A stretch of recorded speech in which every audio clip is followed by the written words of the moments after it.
Isang umaga ng Huwebes, 5:00 pa lang na madaling araw, maingay na ang tondo.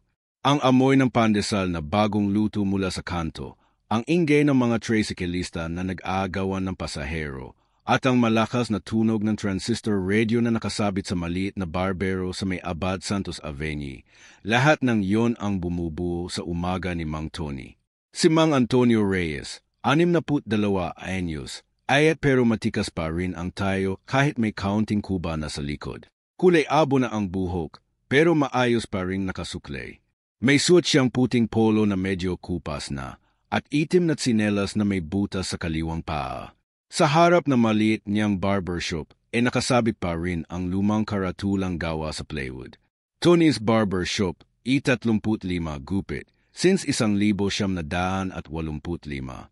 Bawat umaga, eksaktong 5 oras 15 minuto, binubuksan niya ang pinto na gawa sa yero. Inasasindi ang maliit na fluorescent lamp na kumukutita pa kung minsan. Inilalabas ang lumang upuan na balet na pula, ang salamin na may bitak sa gilid, at ang mga gunting na matalas pa kahit ilang dekada ng gamit. Magandang umaga po, Mang Tony. Basta gupit lang po, Mang Tony, may pasok sa construction. Pogikot po ulit, Mang Tony, may date mamaya. Mga regular niya, yen, driver, cargador, security guard, estudyante. Lahat alam na 35 lang ang gupit, 20 ang ahit. Walang arte, walang aircon, walang cap. Pero lahat masaya, kasi alam ng lahat, paggupit ni Mang Tony, matagal bago magulo ulit ang buhok. Ganito ang buhay niya tuwing umaga. Simple, tahimik, ayapa. Pero nitong Huwebes na, may ibang nangyari. 7:30, habang ginugupitan niya si Kuya Ray na tricyclista, may isang kulay itim na Toyota Alphard na huminto sa tapat mismo ng barbershop. Brand new. Makintab. May tint na madilim. Lahat ng tao sa kalsada napatingin. Sa tondo, bihirang-bihira ang ganitong sasakyan. Bumaba ang driver na nakaitim na suit at salamin. Binuksan ang pinto sa likuran. At doon lumabas ang isang babaeng matangkad, nakashades na malaki, nakashoot ng simpleng puting dress, pero halatang mamahalin. May sumunod pang 2 babae na parang assistant, lahat nakamask. Biglang tumigil ang ingay sa kalsada. Lahat nakatingin. Pumasok ang babae sa loob ng maliit na barbershop. Walang kahit anong paalam. Magandang umaga po, mahinahon niyang sabi. Tinanggal ang shades. Si Mang Tony, habang hinuhugasan ang gunting sa lababo, napatingin sa salamin. Napatigil ang kamay niya. Hindi siya makapaniwala. Sa harap niya ngayon ay si Daniela Mondragon, isa sa pinakasikat na actress sa bansa, leading lady ng mga blockbuster, cover ng mga magazine, may sariling skincare line, may 18 million followers sa Instagram. At ngayon, nakatayo sa loob ng maliit niyang barbershop na 3x4 metro lang. Daniela, bulong ni Kuya Ray na half gupit pa lang, nakabuka ang bibig. SAA, sabi ng assistant. Bawal po ang picture. Si Mang Tony, hindi pa rin makapaniwala, pero nanatiling kalmado. Inunasan ang kamay sa tuwalya. Magandang umaga po, ma'am. Ano po ang may tutulong ko? Tanong niya ng mahina, parang takot na takot. Si Daniel ang gumiti. May kakaibang ngiti, parang may hinintay siyang matagal. Mang Tony, kailangan ko po kayo ngayon din, may awards night po ako sa ibang bansa bukas. International. Red carpet. At wala akong tiwala sa iba. Kayo lang po talaga ang pwede. Napatingin si Mang Tony sa kanyang mga kamay. Mga kamay na puno ng hiwa at peka sa araw. Mga kamay na ilang dekada nang humahawak ng gunting na 150 lang ang halaga. Ma'am, baka nagkakamali po kayo ng tao. Mahina niyang sabi. Dito lang po ako sa tondo. 35 lang po ang gupit ko. Ngumiti ulit si Daniela. May luha sa mga meta. Hindi po ako nagkakamali, Mang Tony. Alam ko po kung sino kayo. Alam na alam ko. Tumingin siya sa paligid, sa lumang upuan, sa bitak ng salamin, sa maliit na electric fan na umikot ng mabagal. Simula pa noong bata ako, ikaw lang ang pinagkakatiwalaan ng buong pamilya namin. At kahit na sikat na kami, ikaw pa rin. Kahit hindi mo na kami kinakausap, kahit hindi mo na kami kinikilala. Tahimik ang buong kalsada. Lahat nakikinig. Walang umimik. Si Mang Tony, dahan-dahang ibinaba ang gunting. Ma'am Daniela, matagal na yon. Iba na ang buhay ko ngayon. Simple na lang. Pero hindi po ako tatanggi. Dagdag niya. Kung kailangan niyo po ako, handa po ako. Tumango si Daniela. May ngiti na puno ng pasasalamat. Salamat po, Mang Tony. Pero hindi lang po ako ang kailangan niyo ngayon. Napakunot ang noo ni Mang Tony. Ano po ang ibig niyong sabihin? Dahan-dahang binuksan ni Daniela ang pinto ng Alphard. At doon, sa likod ng sasakyan, may nakita si Mang Tony na hindi niya inasahan kahit kailan. 4 na tao pa. Lahat naka-shades. Lahat sikat. Lahat kilala ng buong Pilipinas. At lahat sila nakayuko sa harap niya. Mang Tony, sabi ng isa sa kanila, isang lalaking aktor na laging nanalo ng Best Actor Awards. Kailangan ka namin, ngayon din may international press conference kami bukas. At kung wala ka, mawawala ang lahat. Si Mang Tony, sa kauna-unahang pagkakataon sa loob ng 30 taon, napaluha sa harap ng kanyang maliit na barbershop. Dahan-dahan niyang isinara ang pinto ng kanyang shop. Inuha ang lumang maliit na bag na kulay itim na leather, bag na hindi na niya binubuksan ng ilang taon. At habang sinasara ang ilaw ng fluorescent, sinabi niya ng mahina, "Saijis, samahan niyo ako, pero sa isang lugar muna tayo pupunta." At doon na nagsimula ang pinakamalaking revolution sa mundo ng mga sikat na artista. Sa isang lugar na hindi nila inasahan kahit kailan. Sa pinakamamahaling salon sa BGC, kung saan nila siya unang nilate at tinawanan ilang taon na ang nakalipas. At ngayon babalik siya.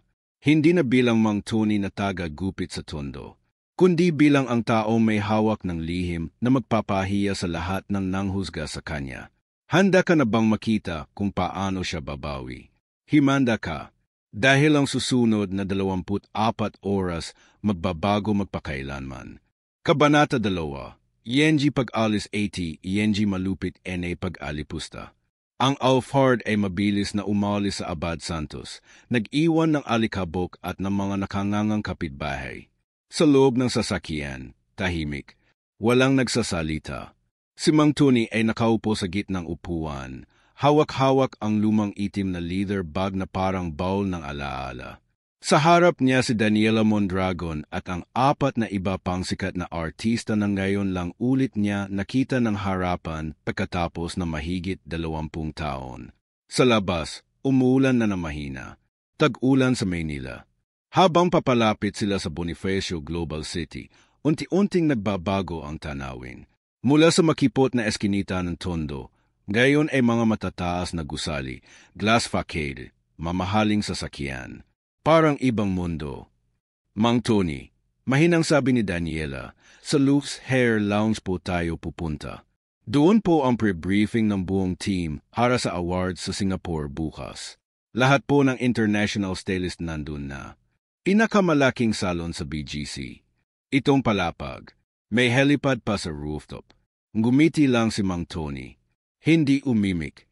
9:09 ng umaga nang huminto ang Alphard sa harap ng napakagandang gusali na puro salamin at ginto ang detalye. May malaking LED sign, Lou Hair Lounge, BY appointment only.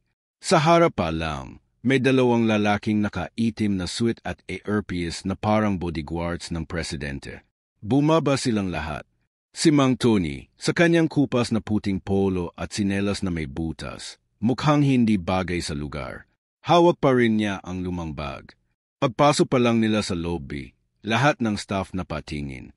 May mga bulungan agad. Sino yang matanda? Delivery ba yan ng pagkain? Grabe, bakit kasama yang lolo? Baka nalido. SLA, kasama ni Daniela, yan. Baka stylist from province. May isang babaeng matangkad, naka-all black, buhok na kulay platinum blonde, na lumapit sa kanbuk na may ngiti na halatang plastic. Hey Daniela, welcome back. Ready na lahat ng swipe mo sa 5TA floor. Nandito na rin sina Marco at Lucien from Paris. Naghihintay na kayo. Pagkatapos, tumingin siya kay Mang Tony mula ulo hanggang paa. At sino po ito?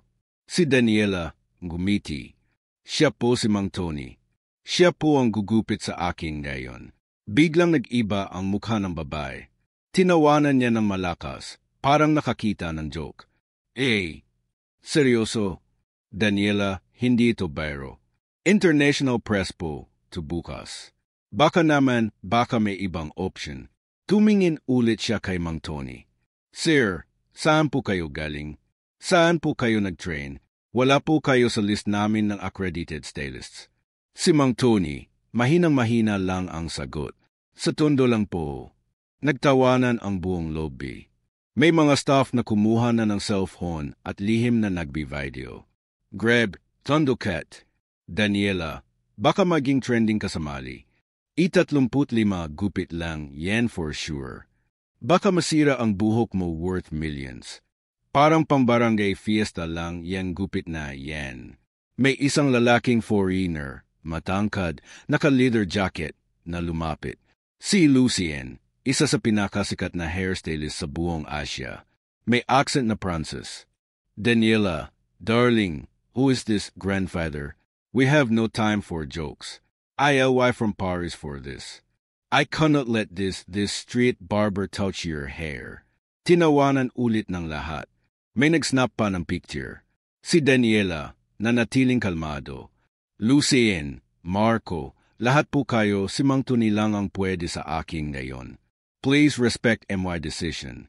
Pero hindi tumigil ang pang-iinsulto. Isang sikat na male actor na kasama rin sa awards, si Rafael Loxin, na nakashoot ng designer clothes worth hundreds of thousands, lumapit at mayabang na sinabi, Daniela, kung gusto mo ng drama, okay lang. Pero huwag naman ganito kalala. Baka naman charity case to. Bigyan na lang natin ng pera yang matanda. Hawiin na natin. May isa pang actress, si Vivian Cruz, nakilala sa pagiging maarte, na nagsabi ng malakas para marinig ng lahat. Baka may surot pa, yang bag niya. Baka madala dito sa salon natin. Lahat tumawa. May mga staff na nahihiyang tumawa na rin kahit gusto nilang pigilan. Si Mang Tony, nanatili lang na nakatayo. Walang galit sa mukha. Walang reaksyon. Parang estatwa lang. Hawak pa rin ang lumang bag. Pagkatapos, tahimik niyang binuksan ang zipper ng bag. Lahat na patingin. Dahan-dahan niyang inilabas ang isang maliit na kahon na gawa sa kahoy na nara. Binuksan niya ito. Sa loob, 6 na perasong gunting. Lahat shining na parang bagong bili. May mga engraving sa handle. Vido sa Sun, London. 1,900 at 72. May isa pang piraso na puro ginto ang handle. May nakasulat, Royal Appointment, B.Y. Her Majesty. Biglang tumahimik ang buong lobby. Si Lucien, ang Francis, napaatras. Napamura sa French. Si Vivienne, napatakip ng bibig. Si Rafael Loxin, biglang namutla. Pero si Mang Tony, hindi pa rin nagsalita. Dahan-dahan niyang isinara ang kahon. Tinignan silang lahat sa mata, isa-isa. At sa pinakamahinang boses na maririnig mo sa buhay mo, sinabi niya, simulan na nating. Tumungo siya papunta sa elevator, kasama si Daniela at ang 4 na iba pa na tahimik na sumunod. Habang papasok siya sa elevator, may isang staff na nakakuha ng lakas ng loob na magtanong, Sir, sino po talaga kayo? Hindi siya lumingon. Ngumiti lang siya sa salamin ng elevator. At habang nagsasara ang pinto, narinig ng lahat ang sinabi niya. Darating ang oras, malalaman niyo ring. Bumaba ang katahimikan sa buong Louvre Hair Lounge. At sa 5TA floor, nagsisimula pa lang ang pinakamalaking paghihiganti na hindi nila inasahan kahit kailan. Dahil ang lalaking kanilang nilate, ang lalaking kanilang tinawanan, ang lalaking kanilang itinaboy. Siya pala ang tao may hawak ng susi sa lahat ng career nila. At sa loob ng susunod na 20 minuto, magsisimula ang pagbabago ng lahat. Kabanata 3, ENG Unang Revelasyon. Ang 5th floor ng Lu Hair Lounge ay parang palasyo ng buhok. Uro salamin sa dingding, chandelier na crystal, saig na marble na imported sa Italy, at amoy ng mamahaling essential oil na ipinapa-diffuse sa buong palapag. May 3 private suite na may pangalan ng mga sikat na stylist, Suite Lucien, Suite Marco, Suite Vivienne. Sa gitna ay ang pinakamalaking suite, the Presidential Suite, na 200 square meters lang ang leki. May sariling jacuzzi at panoramic view ng buong BGC. Nang bumukas ang elevator, tahimik na sumunod ang lahat kay Mang Tony. Hawak pa rin niya ang maliit na kahon na Nara. Sinelas pa rin ang suot. Walang ingay ang mga hakbang niya sa marmol. Pagpasok sa Presidential Suite, may mahigit 20 tao na naghihintay. Mga international stylist, makeup artist, wardrobe team, photographer, at syempre ang mga artista na kasama sa Singapore Awards. Lahat naka-designer clothes. Lahat may hawak na tablet o cup na 450 ang isa. Nang makita si Mang Tony, sabay-sabay na napatingin. May tumawa agad. May napa-facepalm. May nag-cover ng ilong, parang may amoy. Si Lucien ang unang nagsalita. May halong French accent at galit. Daniela, seryoso ka ba talaga? Ito ang stylist mo. Saan mo siya kinuha? Sa palengke. We have 12 hours before the red carpet. 12 hours. Tumabi si Vivienne Cruz, ang actress na kilala sa pagiging king of mean sa showbiz. Gerald, kung gusto mo ng viral moment, okay lang. Pero wag naman ganito. Baka maging lohing stock tayo sa buong Asia. Si Rafael Locsin, ang actor, nagtawanan pa. Bro, baka naman pwede natin siyang bigyan ng 5,000 tapos pauwiin na. Para naman hindi siya mahirapan. Lahat tumawa ulit. May staff na nag-record na sa phone. Si Daniela, na natiling nakatayo sa tabi ni Mang Tony. Sage, Mang Tony, dito na po tayo. Inilapag ni Mang Tony ang kahon na Nara sa gitna ng mamahaling styling station na gawa sa Italian marble. Dahan-dahang binuksan. Lahat na palapit. Hindi para tumingin sa buhok ni Daniela, kundi para makita kung ano ang laman ng kahon. 6 na gunting. Ang una, platinum handle na may engraving na Vidal Sassoon, London 1,972. Ang pangalawa, pure gold, may royal crest ng Britain. Ang pangatlo, black titanium na may diamond studs. At sa ibabaw ng lahat, isang calling card na kulay itim na mate. Gold lettering. Antonio Reyes, royal groomer to the British royal family. Personal stylist to Hollywood A-listers. BY appointment only. London e Los Angeles o Dubai, Manila. Nahulog ang calling card sa marmol. May isang assistant na mabilis na dinampot. Binasa ng malakas. Royal groomer to the British royal family. Biglang tumigil ang tawa. Si Lucien, ang Francis, biglang namutla. Kinuha ang card. Binasa ulit. Tiningnan si Mang Tony mula ulo hanggang paa. Impossible. Si Antonio Reyes, namatay na yon noong 2005. Fake yan. Pero si Daniela, tahimik na ngumiti. Hindi po fake, Lucien. Siya po talaga yon. Siya ang gumupit kay Prince William noong kasal niya kay Kate. Siya ang gumawa ng iconic haircut ni David Beckham noong 2002 World Cup. Siya ang gumupit kay Tom Cruise sa lahat ng Mission Impossible films niya mula pa noong 1996. At siya rin ang gumupit sa akin noong debut ko noong 2008 nang walang bayad. Sabay-sabay na napatingin ang lahat kay Mang Tony. Isang babaeng makeup artist na taga-Hollywood din, biglang napasigaw. Oh my God. Tony Reyes, the Joe stylist, the one who disappeared after refusing $1 million contract from Oral because ayaw niyang maging sikat. Tumango si Mang Tony. Mahina lang. Ako yon.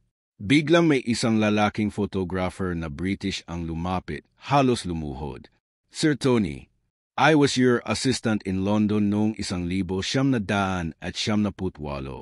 Hindi kita nakilala agad. Bakit ka bumalik sa Pinas at naging barbero sa Tondo? Ngumiti si Mang Tony. Dahil dito ako masaya. Dito ako peace. Walang kamera. Walang kontrata. 35 lang ang gupit. Sapat na yon sa akin. Pero hindi pa doon natatapos. Isang staff na Pinay ang biglang nagsalita. Nanginginig ang boses. Mang Tony, kilala ko po kayo. Noong 2015, may anak ako na may cancer. Nag-message ako sa inyo sa Facebook. Walang sagot. Pero isang araw, may envelope na dumating sa ospital. 1.5 million. Walang pangalan. Ang sabi lang ng nurse. Galing daw po sa isang matandang barbero sa Tondo na ayaw mapakilala. Tahimik ang buong Swite. Si Vivian Cruz, na kanina lang ng insulto, biglang napaiyak. Lumuhod sa harap ni Mang Tony. Mang Tony, patawarin niyo po ako. Sobrang bastos ko po kanina. Hindi ko po alam. Si Rafael Locsin, namumula ang mukha, hindi makatingin. Si Lucien, ang mayabang na Francis, biglang yumuko. Metro Tony, I am not worthy to be in the same room as you. Pero si Mang Tony, itinaas lang ang kamay. Huwag kayong mag-alala. Trabaho lang to. Simulan na nating. At doon na niya sinimulang gupitin ang buhok ni Daniela. Sa loob ng susunod na 30 minuto, walang umimik. Lahat nakatingin lang. Parang nanonood ng sagradong seremonya. Habang gumagalaw ang gunting niya, parang sayaw. Walang ingay. Walang pagkakamali. Bawat hiwa, perpekto. At habang ginugupit niya si Daniela, unti-unti nabubunyag ang isa pang lihim. Sa likod ng upuan, may maliit na frame na nakasabit sa dingding. Isang larawan noong 1975. Isang batang Mang Tony, 32 years old pa lang, nakatayo sa tabi ni Princess Diana. Sa ibaba ng larawan, may dedication na sulat kami. To Tony, thank you for making me feel beautiful on my hardest days. You are a gift to this world. With love, Diana. Bigla may isang staff na napasigaw. That's Princess Diana's handwriting. I've seen it in the museum. At doon na tuluyang gumuho ang lahat ng pride sa buong palapag. Dahil ang lalaking kanilang nilate. Ang lalaking kanilang tinawanan. Ang lalaking may suot na tsinelas na may butas. Siya pala ang taong minahal at pinagkatiwalaan ng mga hari at reyna, ng mga Hollywood legend, at ng pinakamamahal na prinsesa ng buong mundo. At ngayon, nakatayo siya sa harap nila. Hindi para magmayabang, kundi para gupitan lang si Daniela, tulad ng deity. Pero hindi pa yon ang pinakamalaking sikreto. Dahil may isang tao pa sa Swite na hindi pa rin naniniwala. Isang sikat na vlogger at hairstylist na nagngangalang Zandro Alcantara, nakilala sa pagbabash ng mga provincial stylists sa kanyang 5 million subscribers. At si Zandro, hindi pa handa tumigil. Kanina pa siya nakatingin kay Mang Tony na may ngisi. At ngayon, may hinanda siyang plano. Isang plano na magpapahiya kay Mang Tony sa harap ng buong mundo. O kaya, ang magpapahiya sa kanya magpakailanman. Ang labanan ay nagsisimula pa lamang. Kung napadpad ka rito at napangiti, napaiyak o napatango-tango ka sa kwento ni Mang Tony, huwag ka nang magpahuli, ha? Pindutin MNAYN like button ngayon din habang mainit pa ang pakiramdam. At i-click mo na rin ang subscribe panandang pandigdag bell para hindi ka mahuli sa susunod na kabanata. Kasi baka bukas makalimutan mo na. Tapos magsisisi ka kapag nakita mo sa feed ng iba na tapos na ang part 5 at part 6. Isang click lang yan, pero malaking tulong na sa amin para makapagkwento pa na maraming ganito. Salamat po. Kita-kit sa susunod na kabanata. I like mo na, sadya na Kabanata 4, Yenji Tunay Lihim. Habang ginugupit ni Mang Tony ang buhok ni Daniela, nagsimula na mag-flashback ang buong Swite, hindi sa screen, kundi sa isipan ng lahat ng naroon. Parang pelikula ang mga kwento na ngayon lang nila naririnig ng buo. 1,982, Tondo. Isang batang 19 anyos na si Antonio Reyes ang nakatayo sa harap ng maliit na barbershop ng kanyang ama. Walang kuryente, walang ventilador. May lumang salamin lang na may bitok at isang upuan na gawa sa kahoy. Ang tatay niya, si Mang Turing, ay may sakit na tuberculosis at hindi na makagalaw. Tony, sabi ng ama, hindi kita mapapag-aral sa kolehiyo. Pero itong gunting ito ang magpapakain sa iyo habang buhay. Araw-araw, ginugupit ni Tony ang mga kapitbahay, 5 lang kada gupit. Pero may ibang-iba siya sa ibang barbero. May meta siya para sa detalye. May kamay siya na parang pintor. At higit sa lahat, may puso siya na hindi kailanman humingi ng papuri. 1,987. Isang araw, may isang dayuhang lalaki na nakasuit at nakasalamin ang pumasok sa barbershop. Si Emma Raymond Besson, ang sikat na hairstylist ng London na nagbabakasyon sa Manila. Nakita niya si Tony na gumugupit sa isang bata. Walang ingay, walang pagkakamali. Boy, sabi niya, you have the hands of an artist. Come with me to London. I will make you the best in the world. Hindi agad sumagot si Tony. Sir, may tatay po akong may sakit. Hindi ko po siya maiwan. Pero kinabukasan, namatay ang tatay niya. At sa libing pa mismo, may envelope na dumating. Plane ticket papuntang London. First class. At sulat na galing kay M.R. Besson. Your father told me before he passed, kung may mag-aalok sa anak ko ng bukas, huwag mo siyang pigilan. 1,988, London. Pumasok si Tony bilang apprentice ni Vidal Sassoon mismo. Walang sweldo sa unang 2 taon. Natulog siya sa stockroom. Kumain na tinapay at tubig. Pero sa 3 taon, siya na ang pinakamabilis na apprentice na nakapasa sa Vidal Sassoon Advanced Cutting Exam. Sa 5 taon, siya na ang personal groomer ng royal family. Prince Charles, Princess Diana, Prince William, Prince Harry. Siya ang gumawa ng iconic Diana Cut na ginaya ng buong mundo. 1,962,005, Hollywood. Dinala siya ni Tom Cruise sa set ng Mission Impossible. Tony, I don't trust anyone else with my hair. David Beckham, mate, you're the only one who understands my head shape. Brad Pitt, George Clooney, Leonardo DiCaprio, lahat sila may private number ni Mang Tony. 2,005 ang pinakamalaking alok. Oral Paris, $1, $1 million sa loob ng 5 taon. Magiging mukha siya ng buong brand. Magiging sikat. Magiging milyonaryo. Pero sa harap ng lahat ng executives, tumanggi siya. Bakit? Tanong ng si. Dahil may isang sulat siyang natanggap mula sa Pilipinas. Mula sa nanay ni Daniela Mondragon, na noon ay 12 years old pa lang. Mang Tony, narinig ko po kayo na ang pinakamagaling na groomer sa buong mundo. May anak po ako na may sakit sa puso. Kailangan niya ng operation. 200,000 po. Hindi ko po alam kung paano kayo makakaabot nito. Pero alam ko po, kayo lang ang makakatulong sa amin. At sa gabing yon, umuwi si Tony sa Pilipinas. Walang paalam. Walang press conference. Binenta niya ang lahat ng ari-arian niya sa London. Ipinadala ang pera sa pamilya ni Daniela, hindi 200,000, kundi 2 milyon. At bumalik siya sa Tondo. Binuksan ulit ang lumang barbershop. 35 ang gupit. 20 ang ahit. At mula noon, tahimik na siyang tumulong. Walang pangalan. Walang litreto. May bata na may leukemia. Binayaran ang chemotherapy. May nanay na may cancer. Binayaran ang buong hospital bill.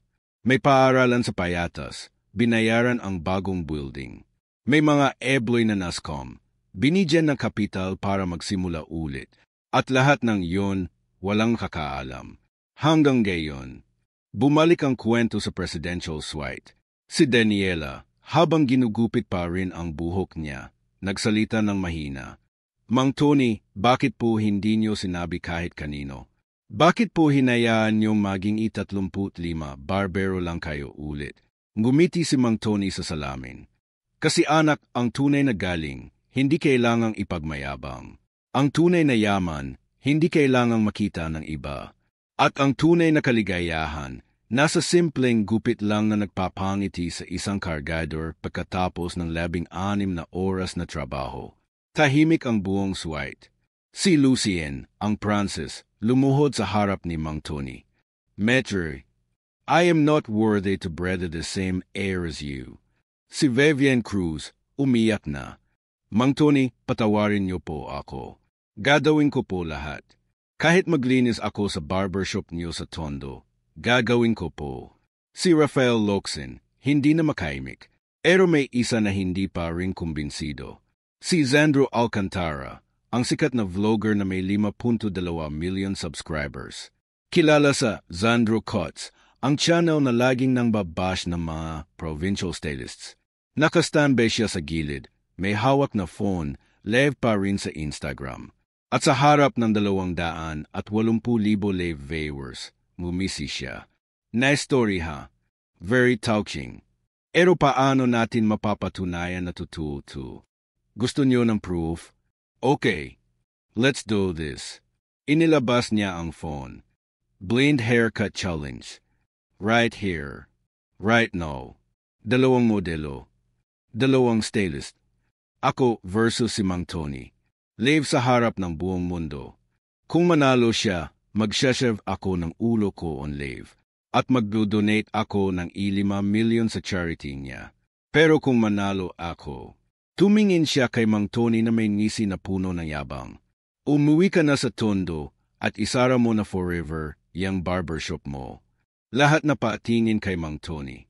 Si Daniela nag-alala. Mang Tony, hindi niyo po kailangan patunayan kahit ano. Pero si Mang Tony, ngumiti lang. Dahan-dahan niyang ibinaba ang gunting. Tiningnan si Zandro sa mata. Saiji. At doon na niya inilagay ang kamay sa lumang bag. Inilabas ang isang piraso na tela na kulay pula. At habang binubuksan niya ito, sinabi niya ng mahina, pero sa isang kondisyon lang. Pagkatapos nito, ikaw naman ang gugupitan ko. Ngunit hindi lang buhok ang puputulin ko. Patutunayan ko rin na ang yabang mo may presyo. At doon na nagsimula ang labanan na magpapabago ng buhay ng lahat sa loob ng Swite na iyon. Labanan na hindi lang tungkol sa gupit, kundi tungkol sa puso, tungkol sa katotohanan, at tungkol sa isang matandang barbero mula sa Tondo, na handang ipakita sa buong mundo kung sino talaga siya. Kabanata 5, Yenji Labanan. Ang buong presidential Swite ay naging arena. Lahat ng ilaw nakafocus sa 2 styling station na magkatabi. Sa kaliwa, ang station ni Zandro Alcantara, high-tech na upuan na may massage, LED mirror na may 10, 000 color options, at isang buong rack ng mamahaling produkto na may tatak ng Paris, Milan, at New York. Sa kanan, ang station ni Mang Tony, isang ordinaryong upuan na dinala mula sa ground floor, isang maliit na salamin na round lang, at ang lumang kahon na nara na laman ang 6 na gunting at isang suklay na gawa sa kawayan. 2 modelo, parehong babae, parehong mahabang buhok hanggang biwang, parehong naka-blindfold. Isang international judge na British ang magdedesisyon. Live sa Instagram ni Zandro, 1.2 million viewers na. Live rin sa Facebook page ng Luz, 800,000 viewers. May countdown pa sa malaking screen, 45, 00 minutes. Si Zandro, naka-all black outfit na may glitter, nagsalita sa kamera ng mayabang. Today, mga kazandis, patutunayan natin na ang tunay na galing ay hindi nasa kwento, nasa resulta. Blind haircut challenge. Kung matalo ako na matandang to, magpapakalbo ako live at magdo-donate ng 5 million. Pero kung manalo ako, isasara niya forever ang barbershop niya sa Tondo at aaminin sa buong mundo na fake lahat ng kwento niya. Lahat ng artista sa paligid, kinakabahan. Si Daniela, nakayuko, dasal na dasal. Si Vivian at Rafael, hindi na makatingin. Si Mang Tony, tahimik lang. Nakaupo. Hawak ang suklay na kawayan. Ready, set. G. Simula. Si Zandro, mabilis. Parang makina. Layered inverted bulb na may textured ends. Gamit ang pinakamahal na share na i-85,000 ang isa. May tekniki na slide cutting at point cutting. May blow drip every 5 minutes. May nagvi-video sa gilid niya na 4K camera. Lahat ng galaw, cinematic. Si Mang Tony, hindi man lang gumalaw sa unang 8 minuto. Nakatitig lang sa modelo. Hawak-hawak ang suklay. Lahat napapatingin. Bakit hindi siya gumagalaw? Natakot ata. Baka hindi niya alam ang gagawin. Pero sa ika-9 na minuto, bigla siyang tumayo. Isang galaw lang ng suklay. Hineti niya ang buhok sa eksaktong gitna. Isang hiwa lang ng gunting. Tinanggal niya ang 12 inches na split ends. Tapos tumigil ulit. Lahat napakamot ng ulo. Pero sa ika-15 minuto, nagsimula na talaga. Walang ingay. Walang blow dry. Walang produkto. Gunting at suklay lang. Bawat hiwa, parang musika. Parang sinasayaw niya ang buhok. Parang alam niya kung saan puputol kahit naka-blindfold ang modelo. Sa ika-30 minuto, si Zandro tapos na. Perfect layered bulb. May highlights pa na ginawa niya gamit ang foil technique. Maganda. Modern. Very 2025. Lahat na papalakpak. Live chat. Puno ng Zandro's Lay at Kiin. Si Mang Tony. 12 minuto na lang ang natitira. Hindi pa rin tapos. Pero sa ika-negatibo 38 minuto, bigla siyang huminto. Inilagay ang gunting sa mesa. Tinanggal ang blindfold ng modelo. At doon na nagulat ang lahat. Ang buhok ng modelo, simple lang. Walang layer. Walang texture. Walang highlights. Pero perpekto ang hugis ng mukha niya. Perpekto ang fall ng buhok. Parang natural na ganoon talaga ang buhok niya mula pa pagkapanganak. Parang hindi man lang naputulan. At ang pinakamalupit, may maliit na hair chip na natural na nabuo sa likod ng buhok. Dawa lang ng gunting ni Mang Tony. Walang ibang makakadawa noon. Tahimik ang buong Swite. Ang British judge, si Sir Mitchell Kensington, dating head stylist ng royal family, tumayo. Tiningnan ang dalawang modelo ng matagal. Tapos lumapit siya kay Mang Tony. Yumuko. At sinabi ng malakas para marinig ng lahat ng microphone. I have worked with the best in the world for 45 years. I have seen every technique. But what I just witnessed is not technique. It is art. It is magic. It is love. Tapos, himarap siya sa camera. The winner, BY Absolute Perfection, is Maestro Antonio Reyes. Live chat, gumuho. Greb Huhu. Mang Tony Legend. Zandro Calvo N.A. Donations. Umabot ng 12 million sa loob ng 3 minuto. Si Zandro namutla. Nanginginig ang kamay. Pero hindi siya umetras. Dahan-dahan siyang lumapit sa gitna. Kumuha ng clipper. Inilagay sa zero guard. At sa harap ng 2.1 million live viewers, sinimulan niyang kalbohin ang sarili. Habang ginugupit, umiyak siya. Sorry po sa lahat ng sinabi ko. Sorry po, Mang Tony. Hindi ko po alam. Hindi ko po alam na ganoon kayo kagaling, ganoon kayo kabuti. Tapos na ang buhok niya.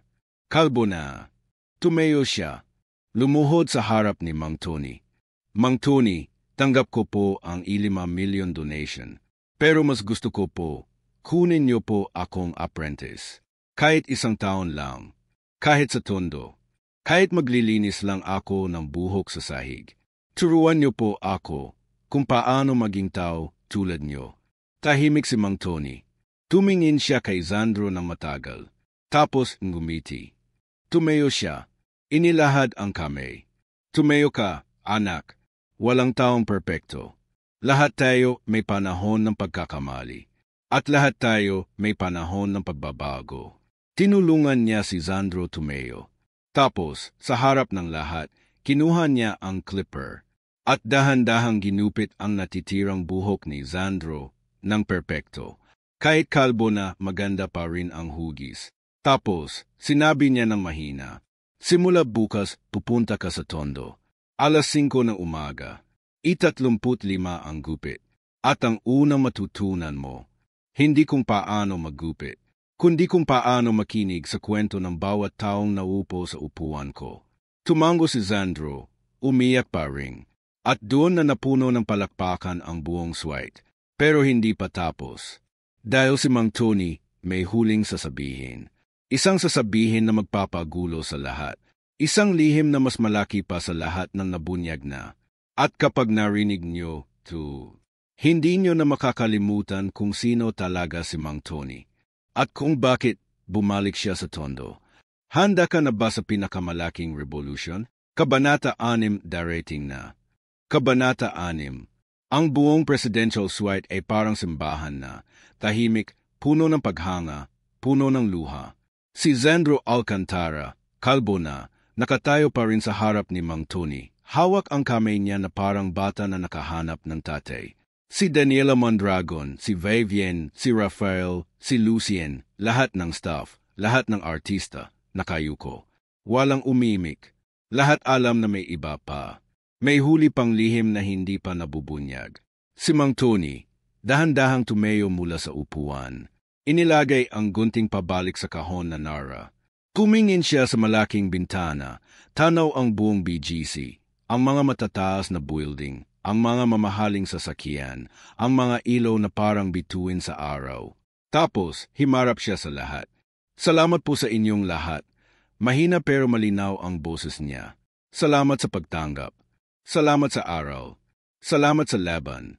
Ngumiti siya. Pero bago ako umuwi, may sasabihin lang ako.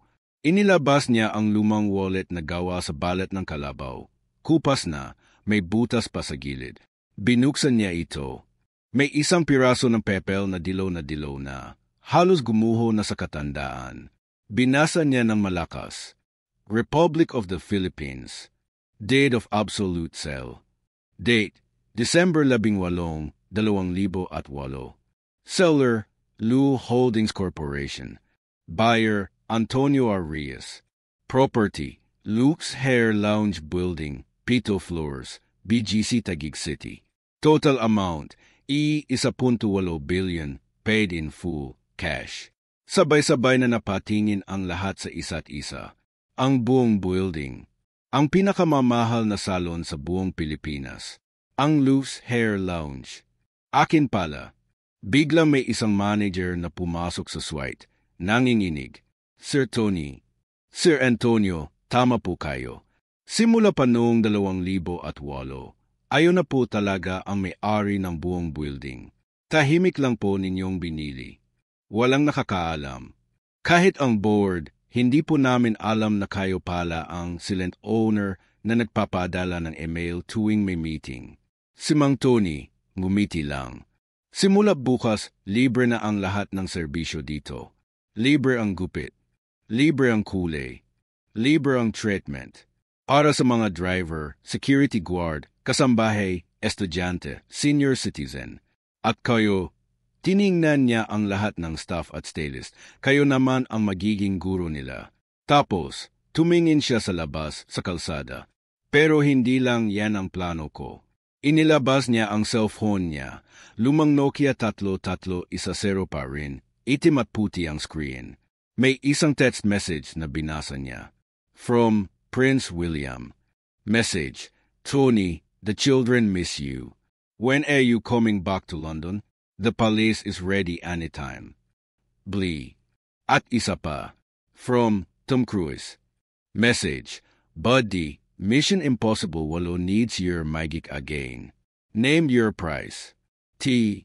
At isa pa. From David Beckham. Message, Mate, Brooklyn's wedding next year. Only you can touch our hair. E. Lahat nakatingin, hindi makapaniwala. Mang Tony, sabi ni Daniela, umiyak na, bakit niyo po ginagawa to? Kaya niyo naman maging pinakamayaman sa buong mundo. Ngumiti si Mang Tony. Dahil anak, nang umalis ako sa London noong 2005, may pangako ako sa sarili ko. Nang makita ko ang Maynila ulit. Nang makita ko ang mga batang walang sapatos. Nang makita ko ang mga nanay na naglalako sa init ng araw. Nang makita ko ang mga driver na 16 na oras nagtre-trabaho pero 35 lang ang pambayad sa gupit. Napagtanto ko, ang tunay na korona, hindi ginto. Ang tunay na trono, hindi sa palasyo. Ang tunay na yaman, nasa ngiti ng isang kargador pagkatapos ng malinis na gupit. Tapos, tumingin siya sa labas ng bintana, sa malayong tondo. At ngayon, oras na para, hindi lang ako, kundi lahat tayo magbalik sa simpleng buhay. Biglang may tumakbo papasok sa suite, isang batang lalaki, mga 14 na years old, payat, naka-shirt na may butas, pero malinis ang mukha. May hawak na lumang gunting. Mang Tony, sigaw niya. Narinig ko po ang balita. Totoo po ba na may-ari kayo ng building na to? Tumawa si Mang Tony. Yumakap sa bata. Ito po si Jomar, taga-Tondo ding. Anak ng dating customer ko. Ulila na sa magulang. Pero mula noong 0 years old pa siya, tinuturuan ko na siyang maggupit. Tumingin siya sa lahat. At simulang gayon, si Jomar ang susunod na magmamay-ari ng Luke's Hair Lounge. Siya ang magiging bagong maestro. Siya ang magtuturo sa inyo kung paano maglingkod, hindi magmayabang. At doon na umiyak ang lahat. Si Zendro lumuhod ulit. Mang Tony, salamat po sa pangalawang pagkakataon na binigyan niyo ako. Si Daniela, yumakap sa kanya. Salamat po sa lahat, Mang Tony. Sa buhay ko, sa pamilya ko, sa lahat. At habang umiyak ang lahat, si Mang Tony, tahimik na kinuha ang lumang bag niya.